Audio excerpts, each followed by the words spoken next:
नमस्कार, सुदर्शन न्यूज देख रहे हैं आप और आपके साथ मैं हूं लावनी विनीत। सीधे तौर पर काशी की राजनीति की आज हम बात करने वाले हैं। एक और छठे चरण का चुनाव जारी था, लोग उतर रहे थे अपने लिए, सियासत के लिए अपने सिरमौर का चुनाव कर रहे थे। वहीं दूसरी ओर राजनीति का अखाड़ा बनी हुई थी काशी नगरी, बाबा विश्वनाथ की, भोले बाबा की नगरी काशी।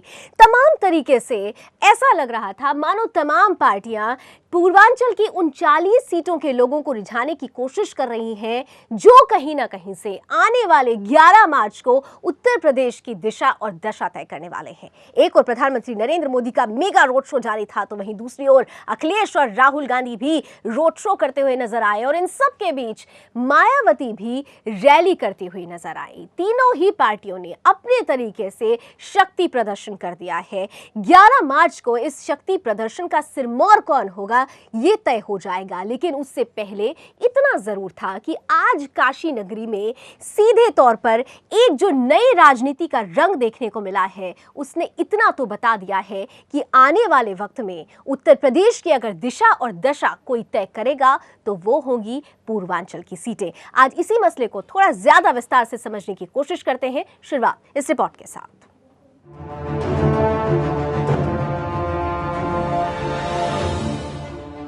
मोदी का मेगा शो, मोदी का रोड शो, मोदी के ठीक बाद यूपी के दो लड़कों का रोड शो और उस पर मायावती की विशाल रैली। ऐसा लग रहा था कि उत्तर प्रदेश चुनावी महाभारत के आखिरी चरण में कुरुक्षेत्र बन गया है, जिसका केंद्र बना बाबा भोलेनाथ की नगरी काशी।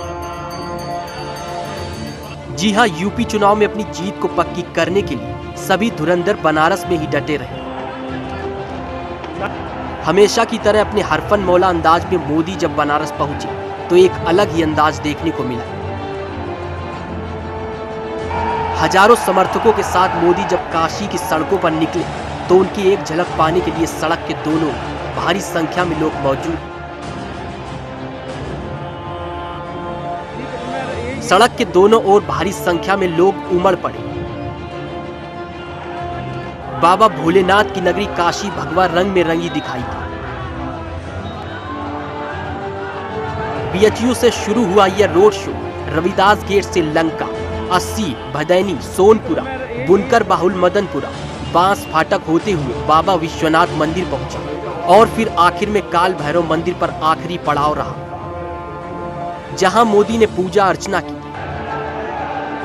मोदी का ये रंग रूप यूपी के इतिहास को बदलने का मादा रखता है। 40 सीटों के लिए बीजेपी ने रचा चक्रव्यूह। दरअसल बीजेपी ने पूर्वांचल की आखिरी चरण की 40 सीटों के लिए चक्रव्यूह रचा है और वाराणसी के बहाने पूरे पूर्वांचल में किला फतेह करने की रणनीति है। 2012 के विधानसभा चुनाव में 40 में से महज 4 सीटें जीतने वाली बीजेपी को 2014 के लोकसभा चुनाव में मोदी लहर में 38 सीटों की बढ़त मिली थी। आखिरी चरण की 40 सीटों के लिए मोदी ने पूरी ताकत झोंक दी। वाराणसी और आसपास के इलाकों में प्रचार के लिए मंत्रियों की पूरी फौज मोदी के साथ मौजूद है। केंद्र सरकार के 9 मंत्री इस वक्त वाराणसी में कैंप कर रहे हैं। इधर यूपी के दोनों युवराज अखिलेश और राहुल, साथ में मायावती ने भी आखिरी चरण में एड़ी चोटी का जोर लगा दिया है। तो जीत का दावा चारों मुख्य पार्टियां कर रही हैं। लेकिन यूपी के सिंहासन का ताज किसके सर बंधेगा, ये तो 11 मार्च के बाद पता चलेगा और तब तक के लिए कुछ भी कहना जल्दबाजी होगी। Bureau report, Sudarshan news.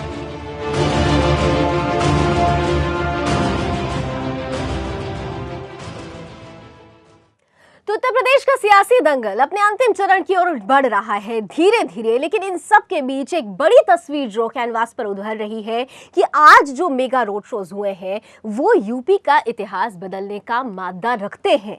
इतिहास बदलेगा कौन, ये थोड़ा सा अभी सस्पेंस है, रहस्यमयी है। 11 मार्च को इसका पटाक्षेप होगा, लेकिन इतना जरूर है, तमाम पार्टियों के अपने अपने दावे हैं, अपने अपने आश्वासन हैं।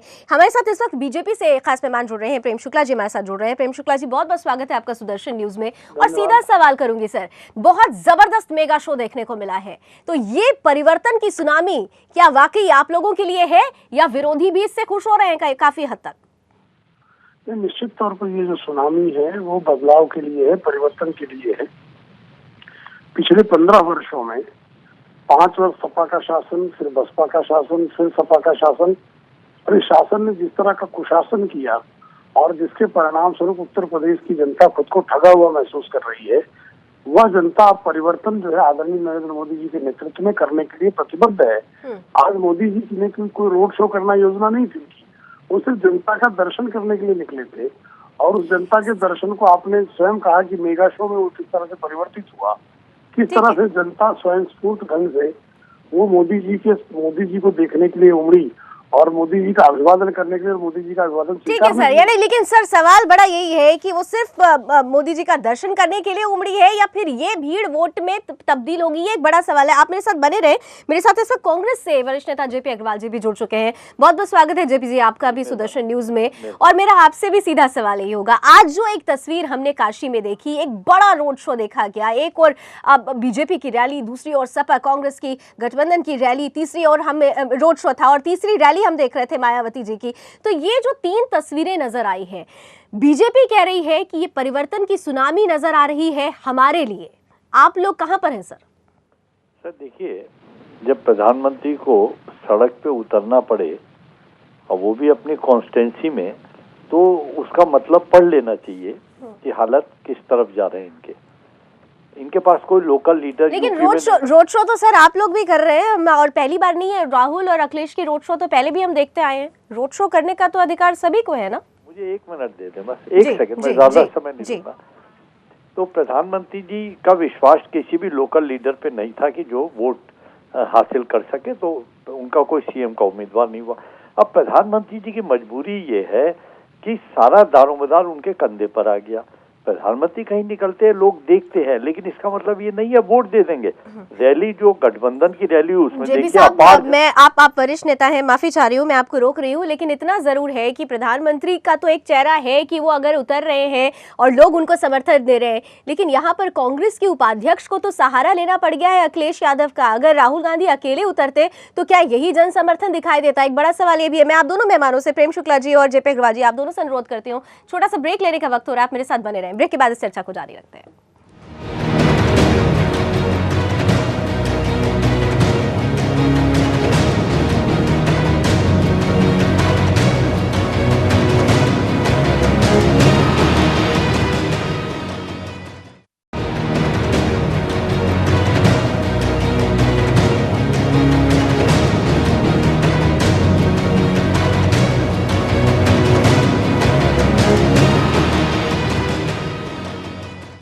तो काशी की राजनीति आज अपने अलग रंग में रंगी हुई नजर आ रही थी। एक और प्रधानमंत्री नरेंद्र मोदी का मेगा रोड शो चल रहा था, तो उसी रोड शो को टक्कर देने के लिए अखिलेश और राहुल का भी एक रोड शो, और तीसरी ओर मायावती भी मैदान में उतरी रैली के साथ। तमाम पार्टियों ने एक शक्ति प्रदर्शन किया, लेकिन ये शक्ति प्रदर्शन किसको प्रभावित करेगा, कौन सबसे ज्यादा प्रभावित होगा, वो होगी राज्य की जनता। जनता किसको अपना नंबर देने वाली है, ये तय तो 11 मार्च को होगा। लेकिन इतना जरूर है, इन सबके बीच 11 मार्च के पहले आज एक बड़ी तस्वीर जरूर देखने को मिली है। कांग्रेस से मेरे साथ जेपी अग्रवाल जी लगातार बने हुए हैं। बहुत बहुत एक बार फिर से ब्रेक के बाद स्वागत कर रही हूं अग्रवाल साहब आपका।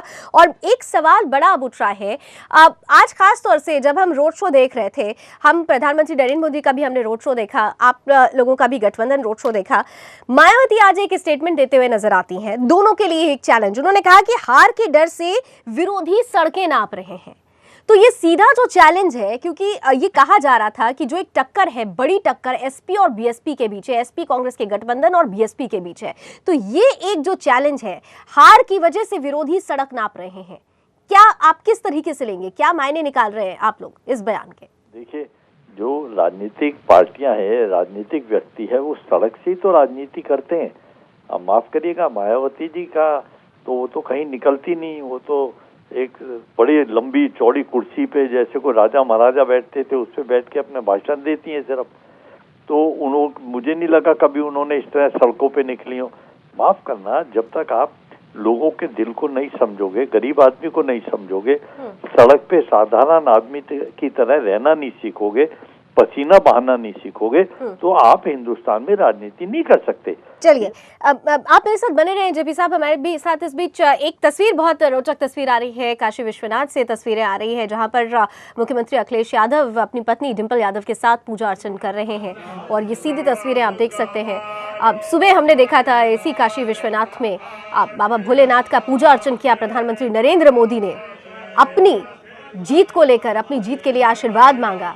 अब बाबा भोलेनाथ का आशीर्वाद किसे मिलता है, ये तो 11 मार्च को जब रिजल्ट सामने आएगा वो तस्वीर तब क्लियर होगी। लेकिन इतना जरूर है कि हर एक पार्टी के बड़े चेहरों ने आज बाबा के दरबार में हाजिरी लगाई है और बाबा भोलेनाथ से सिर्फ कृपा की है, कृपा दृष्टि बनाए रखने की प्रार्थना की है। प्रदेश अध्यक्ष राज बब्बर भी इस तस्वीर में आप सामने देख सकते हैं, कांग्रेस की तरफ से खासतौर से।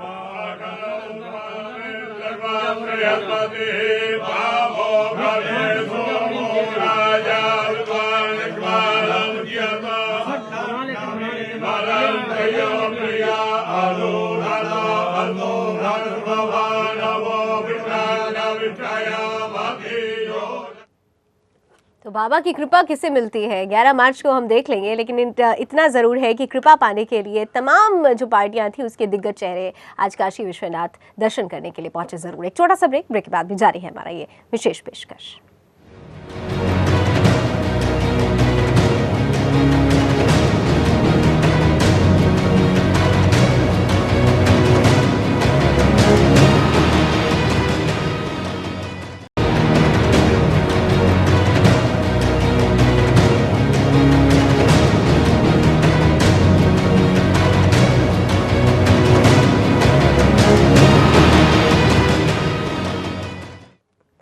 तो यूपी के सिंहासन पर इस बार कौन सत्तासीन होगा, इसके लिए हमें 11 मार्च का इंतजार करना पड़ेगा। लेकिन 11 मार्च के पहले तमाम तरीके से जो तस्वीरें नजर आ रही हैं, जो एक ऐतिहासिक तस्वीरें नजर आ रही हैं, खासतौर से काशी की नगरी में आज हमने जो काशी नगरी में जो तस्वीरें देखी, वो एक बड़ा परिवर्तन ला सकती हैं।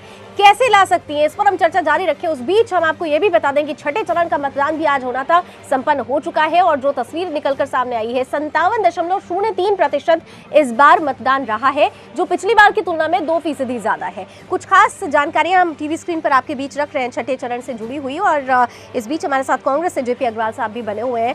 अग्रवाल साहब, एक और छठे चरण का मतदान हो रहा था, दूसरी ओर पूर्वांचल का ही गढ़ कहा जाने वाला काशी बड़े मेगा रोड शोज और रैलियों का एक अखाड़ा बन चुका था। आज की जो तारीख थी बहुत खास मानी जा रही है। कहा जा रहा है कि जो 40 सीटें हैं खासतौर से पूर्वांचल की, वही दिशा और दशा तय करने वाली हैं 11 मार्च को। तो आप किस तरह से ले रहे हैं, ये दिशा और दशा किसके लिए जा रही है? क्योंकि एक और हमने देखा कि अब मोदी समर्थक कह रहे हैं कि हमारे रोड शो में ज्यादा भीड़ नजर आई, दूसरी ओर आप लोगों के रोड शो की तरफ से समर्थक कह रहे हैं कि हमारे रोड शो में ज्यादा भीड़ नजर आई। भीड़ वोट की गारंटी नहीं हम कह सकते हैं, साथ किसका मिल रहा है, कितना मिल रहा है साथ आपको?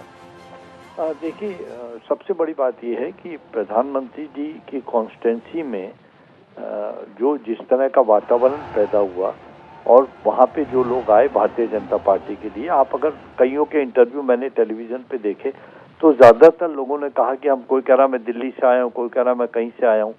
तो लोकल नहीं, वो तो लाए गए लोग थे जो उस समय वहाँ मौजूद थे, जो बीजेपी से ताल्लुक रखते हैं। इसके बरस जो राहुल जी की और अखिलेश जी की जो यात्रा थी, उसमें ज्यादातर लोग लोकल थे और बड़े उत्साह के साथ थे।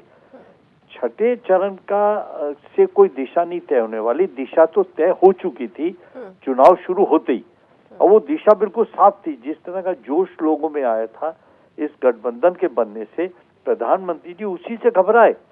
बिहार वो देख चुके हैं, बिहार में भी उन्होंने बड़ी जबरदस्त लड़ाई लड़ी, लेकिन वहाँ उनको कुछ नहीं मिला। लेकिन सर, विद ड्यू रिस्पेक्ट, अगर आप घबराहट की बात करें, क्योंकि आप वरिष्ठ नेता हैं, कांग्रेस के पुराने वरिष्ठ नेता हैं, तो अगर इतनी घबराहट की ही हम बात करते हैं तो फिर कांग्रेस को तो समाजवादी पार्टी के साथ जाने की जरूरत ही नहीं पड़ती। आप एक तरफ कह रहे थे 27 साल यूपी बेहाल का नारा दे रहे थे, और फाइनली क्या हुआ कि आपने एक ऐसी पार्टी का सहारा ले लिया जिसने आपको सिर्फ पूरी बहुमत से भी सीट्स नहीं दी है, आपको 105 सीटें ही खाली आपको दी गई। तो घबराहट तो कहीं ना कहीं से कांग्रेस से नजर आ रही थी शुरू से ही। नहीं, ऐसा नहीं है। जो समझौता हुआ वो समझौता का कोई आधार था जिसपे दोनों व्यक्ति बैठे, दोनों हमारे नेता बैठे, उन्होंने एक फैसला लिया। और गठबंधन कोई ये नहीं है कि पहली बार यूपी में हुआ है, लोकसभा के स्तर पर भी गठबंधन हुए हैं। ठीक है, गठबंधन हुए हैं सर, गठबंधन हुए हैं, लेकिन ये गठबंधन इसलिए रोचक था क्योंकि कांग्रेस वो पार्टी थी जिसने कहा था 27 साल यूपी बेहाल और हम बड़ी पार्टी बनकर उभरेंगे, अकेले मैदान में उतरेंगे। लेकिन क्या हुआ, हमने और आपने सबने देख लिया है। अब नतीजा क्या होगा, 11 मार्च तक का इंतजार करते हैं। बहुत बहुत शुक्रिया मेरे साथ जुड़ने के लिए, अपनी बातें हमारे बीच रखने के लिए। कुल मिलाकर काशी राजनीति का अखाड़ा बन चुका था। यह अखाड़ा किस तरीके से पहलवानों को, जो 3 बड़े पहलवान मैदान में थे, उनमें से किस पहलवान को नंबर 1 पोजीशन देता है, 11 मार्च के लिए हम इसका इंतजार जरूर करेंगे। फिलहाल हमारे इस विशेष कार्यक्रम में अभी बस इतना ही। देश दुनिया की तमाम खबरों के लिए आप जुड़े रहिए सुदर्शन न्यूज के साथ। जय हिंद।